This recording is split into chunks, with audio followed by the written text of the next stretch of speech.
Hey guys, it's Emily. Welcome everyone! On this video, I'm checking out some quirky and unique attractions in the Chattanooga area. Let's go!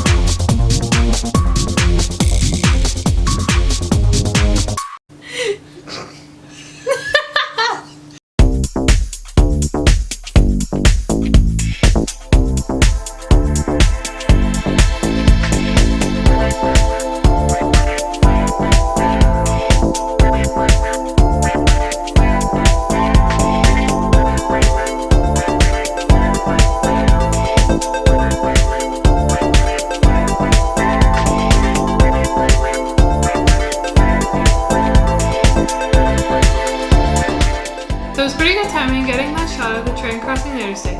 Pretty cool. Let's take a look at a map to see where I'm going. In the center of the screen I start at Lookout Valley.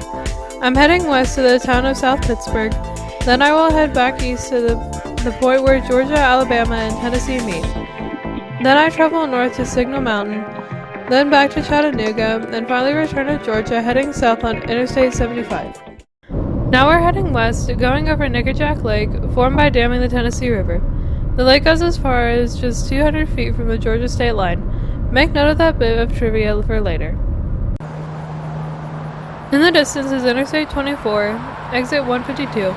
Pan around and we see this crashed airplane in this parking lot. It's very strange to have this crash-landed plane at a doggy daycare.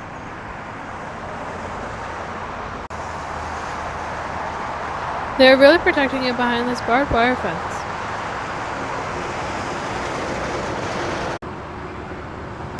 This is an actual plane that last flew in 2005, crashing in nearby Fort Payne, Alabama.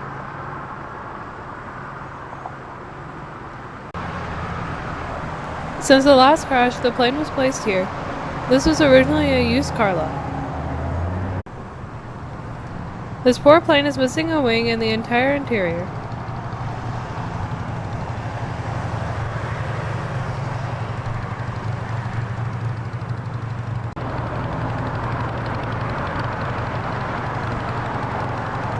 There's another tourist attraction in South Pittsburgh.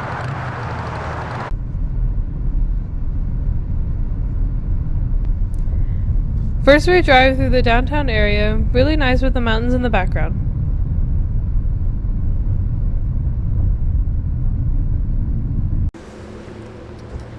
I'm at the Lodge Factory store where they sell cast iron cookware and barbecue items.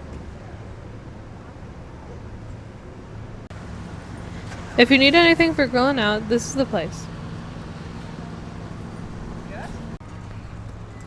But we're here to visit the cast iron family in front of the store.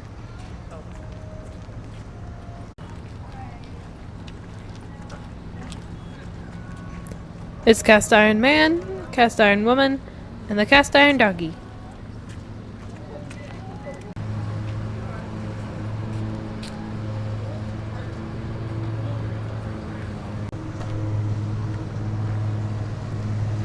Here's the cute little doggy over here. There's cast iron woman smiling while serving a plate of eggs and bacon.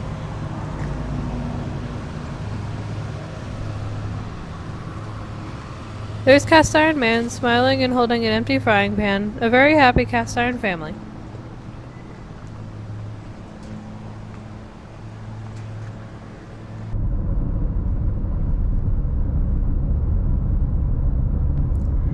Now heading back east, going over the Tennessee River on this big blue bridge. I'm going to a somewhat disputed geographical area.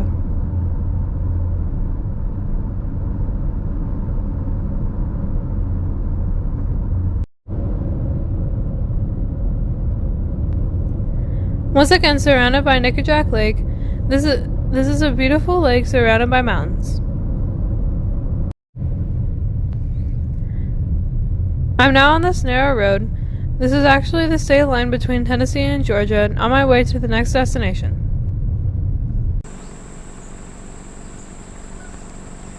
Parking right here, I had to do a short hike to go the rest of the way.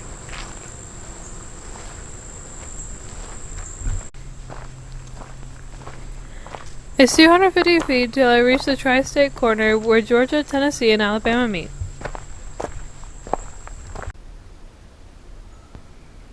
The archway is where the three states meet.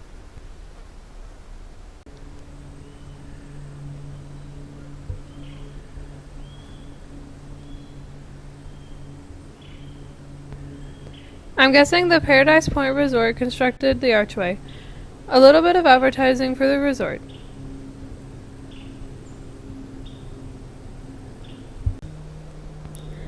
Going further west in Alabama is private property, so this is as far as I'll go.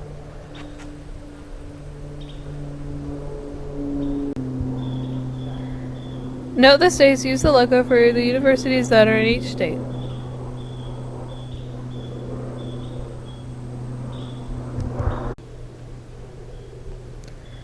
What was on the square was a short post with a pin denoting the precise point where the three states meet. That pin that was missing has repeatedly been removed and thrown into the lake. Beyond the rock is Alabama.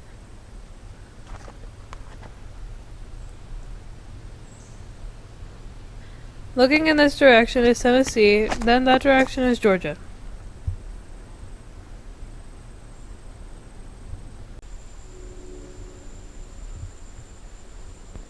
One last look, then time to head back to the car.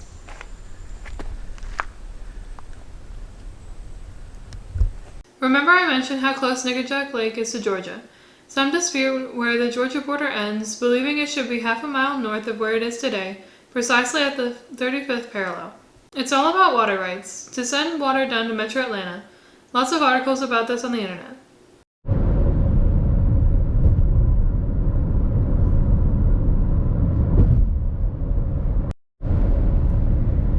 Next we head to the city limits of Chattanooga.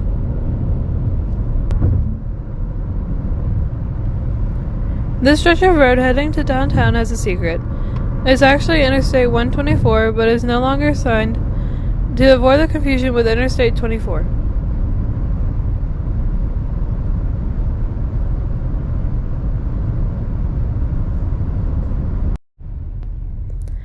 I'm north of the city at Signal Mountain, and it appears there are visitors from another world.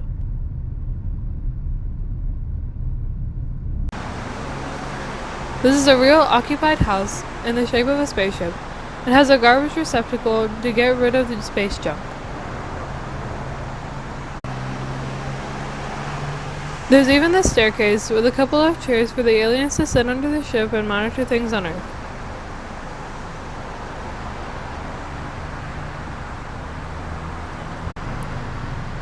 This is a tough one to get to. This busy thoroughfare has many hairpin turns, and we almost missed the road leading to the spaceship.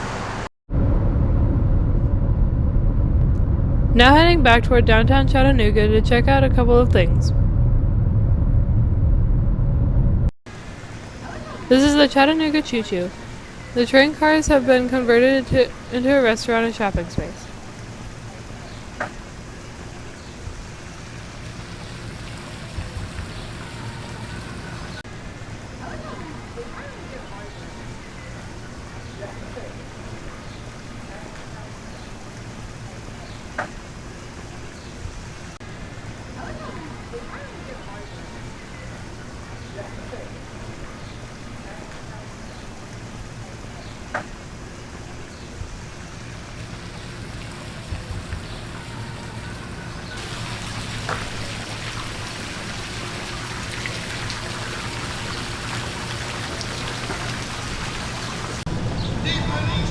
Looks like a band has set up their musical instruments and getting ready to play tonight.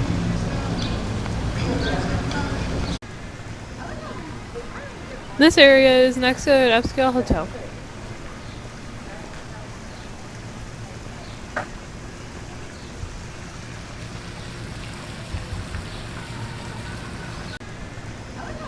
This is a nice section of town, walking distance to the aquarium and Riverwalk. A painted mural catty corner from the Chattanooga Choo-Choo. A few blocks away is this cute statue of a bulldog, with the colors of a Dalmatian. It's in front of the Doggy Daycare place.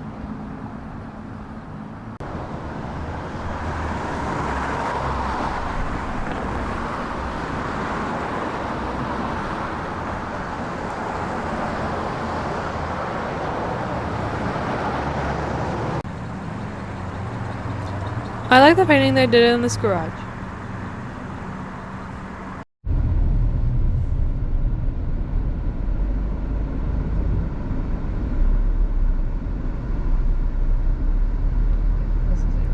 I'm about to go through the Bachmann Tunnels, built in 1929.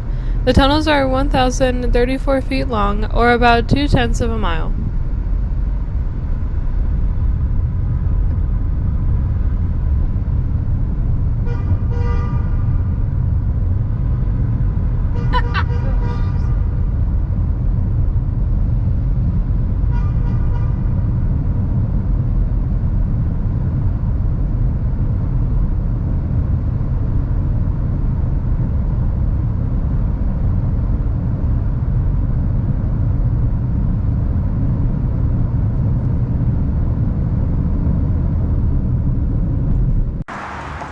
The next stop is through Goody's Family Fun Center. Looks like a very popular place with go-karts, mini golf, and arcade games.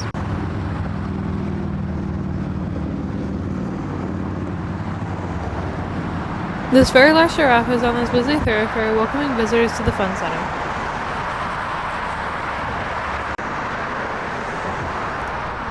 Let's go to the end of the parking lot to see a very big Quirky attraction.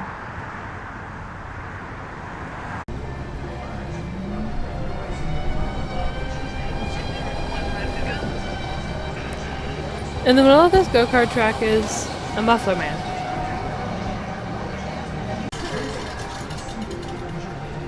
Looks like this Muffler man is holding a wrench and a deflated tire.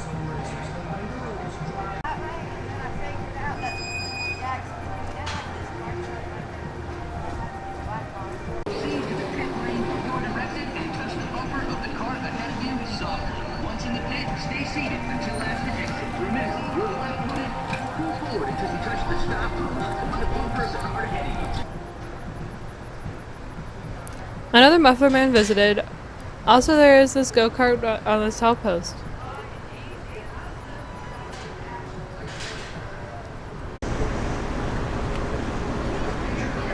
Time to head back to my home state of Georgia.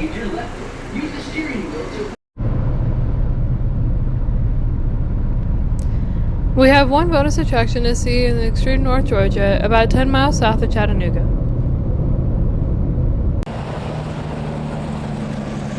South of Ringgold, Georgia is this pleasant mouse eating a wedge of cheese. This was once known as the Atomic Mouse of Georgia, when the business was known as Atomic Pest Control.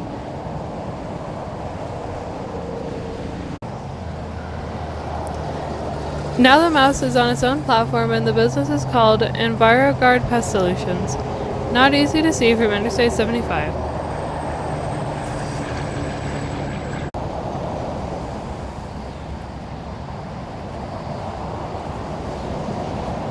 And that's it for my video on quirky things to see in the Chattanooga area. I hope you had as much fun watching as I did visiting these places. We'll see you next time. Thanks for watching. Bye!